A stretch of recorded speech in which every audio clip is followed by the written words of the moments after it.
पापा। पापा एक शब्द नहीं है, एक एहसास है सुरक्षा का। अपने आप को जहाँ हम बहुत सुरक्षित फील करते हैं, वो एहसास का नाम ही पापा है। पापा तो पापा हैं। पापा का जब नाम आता है, पापा से जब पापा जो शब्द आता है, तो आपके अंदर एक सुरक्षा की भावना हो जाती है। एक पर्वत की तरह जो खड़ा है, आपके सामने खड़ा है, उसके पीछे छोटे छोटे पेड़ पौधे अपने आप को सुरक्षित फील करते हैं। ऐसे ही हमारे पापा हैं जिनके पीछे हम सुरक्षित फील करते हैं। पापा एक ऐसा किरदार है हमारे परिवार का जो बहुत कम बोलता है, जो बहुत कम बार तुमसे कहेगा आई लव यू बेटा, वो जो बहुत कम बार तुम्हारे सिर पे हाथ रखेगा, तुम्हें गले लगाएगा। ये बहुत कम बार ही होगा, शायद आपके साथ ना भी हुआ हो, लेकिन वो एक ऐसा किरदार है जो शायद आपकी बाहरी रूप से हर तरफ से सुरक्षा करता है और आपको अंदर से भी मोटिवेशन देने का काम करता है।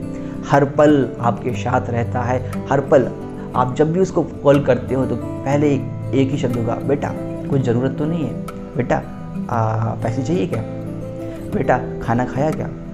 बस इतनी ही बातें होती हैं हमारे और पापा के बीच में, लेकिन इतनी बातों के बीच कितना गूढ़ रहस्य छुपा होता है। वो आपकी समस्याओं को कितनी जल्दी सॉल्व कर देते हैं, क्योंकि आपकी जो समस्याएं पैसे से, अगर आप घर के बाहर रह रहे हैं तो पैसे से ही शुरू होती हैं। तो आपकी जो समस्याएं हैं उनका जो नेचुरल थेरेपी है वो पापा हैं। इंटरनल थेरेपी जो है वो आपकी मम्मा है और एक्सटर्नल थेरेपी पापा है। तो पापा ही हैं जो आपको हमेशा सुरक्षित फील कराते रहते हैं। आपकी और पापा के बीच में कभी कभी बहुत सारी घटनाएं घटी होंगी, बहुत सारे किस्से होंगे, बहुत सारी कहानियाँ होंगी आपके घर में भी, लेकिन एक कहानी मेरे साथ भी हुई, एक किस्सा मेरे साथ भी हुआ, एक वाक़या मेरे साथ भी हुआ जो मैं आपको बता रहा हूँ। हुआ यूँ कि मैं 12th क्लास पास आउट ही हुआ था और मैं शहर में पढ़ने के लिए जा रहा था उस टाइम। तो मॉर्निंग टाइम में हमारी बस थी और किस्सा ये था कि उस टाइम हमारे पास बाइक या कोई भी गाड़ी नहीं थी, व्हीकल नहीं था। तो पापा मुझे साइकिल से बस स्टैंड तक छोड़ने जा रहे थे। तो बस स्टैंड पे हम लोग पहुँचे ही, हमने देखा कि बस थोड़ा सा लगभग 500 मीटर आगे निकल गई है और वो साइकिल पे मुझे बिठा के ले गए थे। एक भारी बैग था और उस टाइम मेरा वेट करीबन 80 केजी हो गया था। 75 to 80 केजी मेरा वेट था उस टाइम। मैं थोड़ा सा बहुत ज़्यादा हेल्दी था या ऐसा कह लो कि मोटा था उस टाइम। तो मेरा वेट था और ऊपर से मैं एक बैग लेके रखा था, वो भी 30 केजी के समथिंग का होगा वो बैग, और पीछे मैं साइकिल पे बैठा हूँ। पापा भी थोड़ा सा हेल्दी हैं, तो मुझे चला के ले गए और बस स्टैंड तक छोड़ा। तो जैसे ही देखा कि बस निकल गई है तो पापा ने और स्पीड बढ़ाई और लगभग 1 से लेकर 2 किलोमीटर तक वो मुझे साइकिल से ले गए, क्योंकि पता था उनको कि आगे थोड़ा सा रुकती है बस। तो मुझे ले गए और वहाँ तक मुझे बस पे छोड़ के आए। मैं उस समय जब पापा चला रहे थे गाड़ी, तो मैं फील कर रहा था कि ये पापा हैं जो मुझे उस बस तक छोड़ने के लिए इतने सारे जद्दोजहद कर रहे हैं। वो इस जद्दोजहद कर रहे हैं ताकि मैं सुरक्षित जा सकूं, मैं अपना लक्ष्य पूरा कर सकूं, मैं अपने अरमानों को पूरा कर सकूं, मैं उनके सपनों को पूरा कर सकूं। उनके सपने जो मेरे सपने हैं, मेरे सपने जो उनके सपने हैं, उनको पूरा कर सकूं, उसके लिए वो इतनी जद्दोजहद कर रहे हैं। वो साइकिल चला रहे थे, मैं देख रहा था उनके आजू सिर के ऊपर से गले में पसीना पसीना हो गए थे। वो चला रहे थे, उनकी सांसों की रफ्तार जो थी बढ़ गई थी, उनके दिल की धड़कन बढ़ चुकी थी। वो लगातार हाँफते हुए साइकिल चला रहे थे, वो बिल्कुल नहीं रुक रहे थे। मैं कह रहा था पापा रहने दो, कोई बात नहीं, पर दूसरी बस से चले जाएंगे।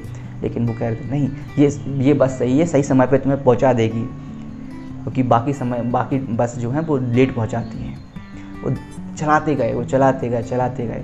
मेरी उस समय एक हिम्मत नहीं कि पापा रुको, मैं चला रहा हूँ, लेकिन वो चला रहे थे। चलाते हमें वो बस पे छोड़ दिया। तो मुझे इस समय रियलाइज़ हुआ, जब वो छोड़ के जा रहा था, मैं उससे जा रहा था, मैं उनसे गले नहीं मिला, मैंने उनको थैंक यू नहीं बोला, मैंने कभी नहीं बोला और आज तक भी नहीं बोला, उनसे गले नहीं लगा। तो हर व्यक्ति जो है इस मूवमेंट के लिए वेट करता है।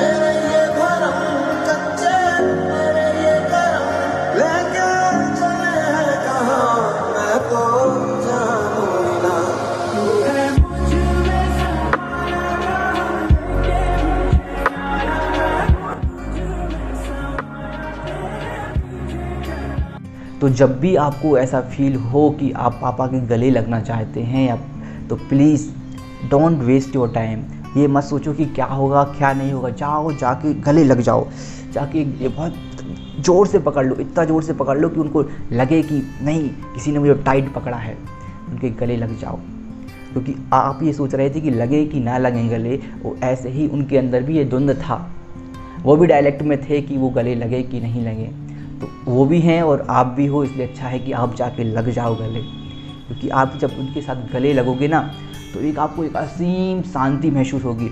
आप फील करोगे कि आप बहुत सबसे सुंदर प्लेस पे हैं। स्वर्ग जैसी कल्पना जो मानते हैं लोग, वो कहीं और नहीं है, यहीं पर है कि आप पापा के गले लगते हैं।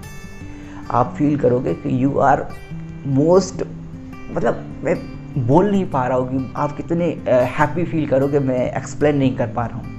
तो जब भी आपको अवसर मिले तो प्लीज़ इसको स्किप मत कर देना, इसको छोड़ मत देना। ये मत सोचना कि पापा क्या कहेंगे या कोई क्या कहेगा, कि लगे या ना लगे, इस द्वंद्व में बिल्कुल मत पड़ना, जाके एकदम से लग जाना गले।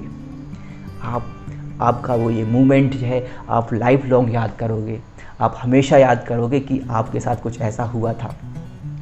और ऐसे ही अगर मैं पापा के बारे में बात करूं और केवल अच्छे अच्छे पहलुओं पे बात करूं और उनकी डांट के बारे में बात ना करूं, उनकी गुस्सा के बारे में बात ना करूं, उनकी पिटाई जो मुझे घली थी उसके बारे में बात ना करूं, तो शायद ये उनके साथ भी और मेरे साथ भी और आपके साथ भी न्याय नहीं होगा, जस्टिस नहीं कर पाऊँगा मैं सब्जेक्ट के साथ जिस पे मैं बात कर रहा हूँ।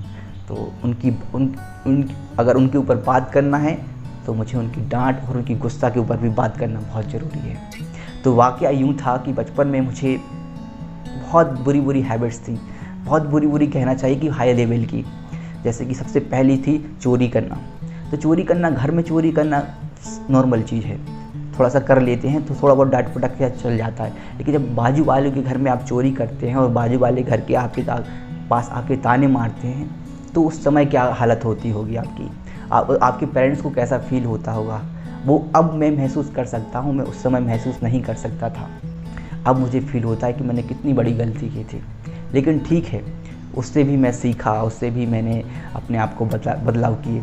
तो घटना यूँ थी कि बचपन में मेरे साथ जब मैं ऐसी घटनाएं हुई मेरे साथ कि लगातार घर वालों को मेरे कारण ताने सुनने पड़े, पापा मम्मी को ताने सुनने पड़े। और ऊपर से मेरी आदतें कुछ ऐसी थी कि काम अगर किसी ने बोला कि ये काम करना है तो काम कभी नहीं करना है, सिर्फ काम को छोड़ के भाग जाना है, खेलने भाग जाना है। लेकिन हाँ, खाने पर पूरा ध्यान देना। घर में कुछ भी आया, कुछ भी सामान आया तो पहले उस पर खाने पर मेरा हक हुआ।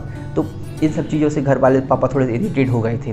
तो वो एक डायलॉग बोलते थे घर में सबसे कि इसको तो हमारे बुंदेलखंडी में ऐसा बोला था, ईखे लाने तो घने घने मारा करो सब लोग, ईखे लाने घने घने मारा करो। मतलब इसका मतलब है, ये बुंदेलखंडी का सेंटेंस है कि इसको सब लोग मारा करो। मतलब जब भी देखे ना बस एक थप्पड़ लगाया करो, क्योंकि इतनी गलतियां करता है ना तो गलतियां पूछने की ज़रूरत ही नहीं है, तो देखे और थप्पड़ मारो, देखे और थप्पड़ मारो, ऐसी कंडीशन हो गई थी। और मतलब बहुत सारे किस्से हैं पापा की डांट के, पापा की फटकार के, पापा की पिटाई के, आपके भी रहे होंगे। आप भी थोड़ा सा आँख बंद करना और इस वीडियो को देखते देखते अपने आप को इमेजिन करना कि आपके साथ कैसी कैसी घटनाएं हुई थी। हो सकता है आपके साथ भी ऐसी हुआ हो, और मैक्सिमम बच्चों के साथ ऐसा होता है। लेकिन फिर धीरे धीरे धीरे मैंने अपने आप को चेंज करना शुरू किया। तो आप आज देख रहे हो कि मैं इस टॉपिक पे बात कर रहा हूँ। इस टॉपिक पे शायद ही बहुत कम लोग बात करते होंगे। और ये टॉपिक ऐसा है जिसके ऊपर बड़े बड़े लेखकों, कवियों, बड़े बड़े सुंदर सुंदर कवियों, बड़े बड़े लेखकों ने बहुत सी कंजूसी की है। ये कंजूसी की है या फिर ये कहना भी उचित है कि उन्होंने लिखा ही नहीं इस टॉपिक के ऊपर, बहुत कम लिखा पढ़ा गया है। मतलब ये एक ऐसा टॉपिक है जो सबके दिलों के बहुत पास है। एक परिवार का एक ऐसा महत्वपूर्ण मेंबर जिसके ऊपर बहुत कम लिखा गया है कवियों ने, लेखकों ने। मुझे कम बार देखा गया है कि वो साहित्य में किसी मेन कैरेक्टर के रोल अदा करें। वो हमेशा बैकग्राउंड में रहे हैं और उनके काम भी थोड़े से बैकग्राउंड के भी हैं। लेकिन अगर आप फील करोगे कि जो भी म्यूज़िक होता है उसमें जो बैकग्राउंड देने का काम करता है ना, उसका म्यूज़िक बहुत इंपॉर्टेंट होता है। वो बैकग्राउंड ही है जो मेन म्यूज़िक को बहुत अच्छा बनाता है। तो ऐसे ही हमारे पापा हैं फैमिली के, जो बैकग्राउंड में तो रहते हैं लेकिन हमारी फैमिली को बहुत अच्छा बनाते हैं। बैकग्राउंड म्यूजिक में जो बजाते हैं लोग, जो गाते हैं, उनका जो इम्पोर्टेंट म्यूज़िक में है वही इम्पोर्टेंट हमारे फैमिली में हमारे पापा का है। हमारे पापा का है, आपके पापा का है, सबके पापा का है। तो ये पापा ही हैं जिनको थोड़ा सा साइड लाइन किया गया है हमारे लेखकों के द्वारा। पता नहीं मुझे जानबूझ के किया गया या अनजाने में हो गया, लेकिन मैं गुजारिश करता हूँ कि इसके ऊपर लिखा जाना चाहिए, पढ़ा जाना चाहिए। लेकिन हमारे एक दोस्त हैं, एक मित्र हैं, अनुज पाठक जी, जो डियर डायरी के नाम से इंस्टाग्राम पर लिखते हैं, बहुत अच्छा लिखते हैं। उनकी कविताएं, उनके शायरी थोड़ा सा आपको एक मॉडर्न तरीके की मिलेगी, एक नयापन मिलेगा। तो मैं चाहता हूं कि एक बार ज़रूर आप विज़िट कर लें। एक कविता लिखी है पापा के ऊपर, जो मैं आपको सुना रहा हूँ। बाबूजी, रिश्तों को लेकर चलने का इकलौता पथ है बाबूजी। रिश्तों को लेकर चलने का, साथ में लेके चलने का इकलौता पथ है बाबूजी। घर की सब दीवारों पर लिखी इबारत बाबूजी। तो घर की जितनी भी दीवारें हैं, उनकी कहानियाँ हैं, कहानियाँ जो बताती हैं बाबूजी की मेहनत की कहानियाँ बताती हैं, बाबूजी को संघर्ष की कहानियाँ बताती हैं, जो उन्होंने किया है हमारी लाइफ को अच्छा बनाने के लिए, हमें सुख सुविधाएं देने के लिए। तो क्या कह रहे हैं, घर की सब दीवारों पर लिखी इबारत बाबूजी। तकलीफ़ें कैसे भी हों खुद की जेबों में भर लेना। तकलीफ़ें कैसे भी हों, मतलब कितनी भी बड़ी बड़ी समस्याएं हो, खुद की जेबों में भर लेते हैं, खुद अपने ऊपर डाल लेते हैं, ताकि बच्चों को या पत्नी को कोई दिक्कत ना हो। तकलीफ़ों में भी हंस लेने की अच्छी आदत बाबूजी। मतलब बाबूजी, पापा की एक ऐसी आदत है कि तकलीफ़ों में भी हंसते रहते हैं। इसलिए हंस रहे हैं ताकि हमारे बच्चे हंस सकें। ऐसे है हमारे बाबूजी। कभी दवाई अम्मा जी की, कभी महीने का राशन, सारे घर के लोगों की एकमात्र ज़रूरत बाबूजी। बाबूजी से ही पापा से ही हमारी सारी ज़रूरतें पूरी होती हैं। तो कभी दवाई अम्मा जी की, कभी महीने का राशन, सारे घर के लोगों की एकमात्र ज़रूरत बाबूजी। वैसे तो हैं ठेठ पिता, मैंने बताया था ना गुस्सा आती है, तो वैसे तो है ठेठ पिता, ठेठ है, हर चीज़ में अड़कपन, हर चीज़ में डर लगता है कि यार हम कुछ बोल दे तो ऐसा ना हो जाए, हम कुछ मना ना कर दे, इस टाइप का डर हमें रहता है। तो वैसे तो है ठेठ पिता पर भीतर से खालिस जज्बाती। वैसे तो हैं ठेठ पिता पर भीतर से खालिस जज्बाती। मतलब क्या है, बाहर से तो बहुत कड़क दिख रहे हैं, अंदर से उतने ही सॉफ्ट रहते हैं। उनको भी लगता है कि आप जाके उनके गले लगो, उनको भी लगता है कि आप उनके साथ सेल्फी लो, जैसे मामा के साथ सेल्फी लेते हो, उनके साथ भी एक सेल्फी लो, उनके साथ भी एक फ़ोटो शूट कराओ, उनके साथ भी घूमने जाओ, उनको भी अपने साथ घूमने ले जाओ, क्योंकि उनकी भी अंदर से बहुत सारी भावनाएं। बाहर से तो बहुत ठेठ दिख रहे हैं, बहुत कठोर दिखते हैं, अंदर से उतना ही सॉफ्ट। और एक बात हमेशा याद रखो, जो बाहर से जितना कठोर दिखता है ना, वो हमेशा अंदर से उतना ही सॉफ्ट रहता है। ये आपको किसी भी अगर व्यक्ति को ऑब्जर्व करना है तो ये बहुत अच्छी चीज़ है।